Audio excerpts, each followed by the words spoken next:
Welcome to the Weather Guru's weather forecast, general forecast update for the contiguous 48 United States.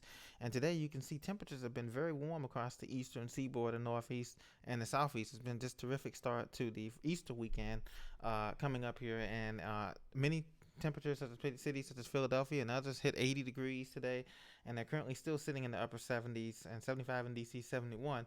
And so as you look at the forecast model here, you can see that we have upper level low associated with a cold front, and it's pulling down a lot of showers and just light showers, nothing severe, nothing.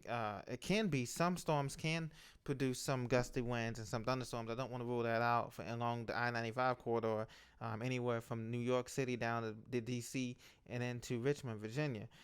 Elsewhere, though, we do have an Intermountain West here. I just want to go back to the loop here. This is the GFS loop. This is the current situation we have right now.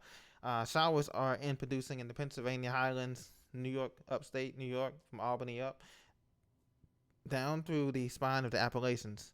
Some brief general showers in Florida and in the southeast, non-severe, but they will cause heavy downpours, and some snow showers in the Intermountain West. And finally, in the upper Midwest, the Dakotas, as you know, the blizzard has shut down many parts of I-94, I-90 through Jamestown and Bismarck, North Dakota. There's some progress, some good news that the low pressure, upper level low, is moving away now, and now it's just scattered snow showers. Some areas got up to 3 feet of snow. But as we advance this model, the GFS model here, you can see that clears out nicely by your Friday. And we're just left with some general scattered showers and snow showers here, along with still the warming temperatures. Still have that southwest breeze coming up to affect parts of the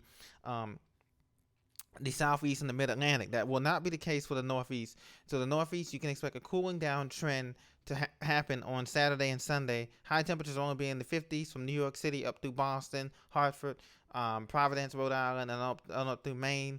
And the low temperatures will be back in the 30s and 40s, and it's going to be a cooling down. So as you can see, as we advance this here, you can still see some more showers and storms coming in on next weekend. We continue to advance, but nothing, just more of a zonal flow. As you can see, more of a west to east flow. No big ridges or troughs. No big ridges in the east and troughs in the west, or vice versa, as you can see here in this pattern in the next 3, 4, 5 days here.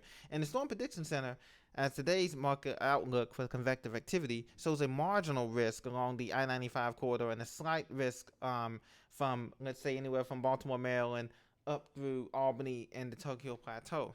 So the marginal risk and slight risk means that things are favorable but less favorable, as slight risk is just a slightly elevated risk. Marginal risk is just a lower risk for a storm. So this is more of your garden variety typical summer thunderstorms that we're going to be experiencing anywhere from Raleigh, Durham, down through Florence, South Carolina, up through Richmond, Fredericksburg, D.C. area, and on up through Harrisburg, Pennsylvania, and Scranton.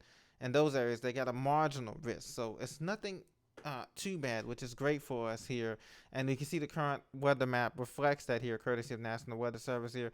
You can see that we have rain and thunderstorms along the eastern seaboard, was lined up with this cold front. This cold front is going to bring drier air to the eastern seaboard, as well as cooler air. Once again, that's the theme for this week. Temperatures, high temperatures for many is not going to be in the 50s and 60s, low temperatures in 30s and 40s. So get ready for that after today being in the 80s and 70s in many places in Philadelphia, DC, down through North Carolina, South Carolina, with the 80s. That is all going to change drastically as this cold front comes through and brings dry air, pulls dry air through with it. Like again, once again, there's still heavy snow possible toward the North Dakota, Minnesota, International Falls border.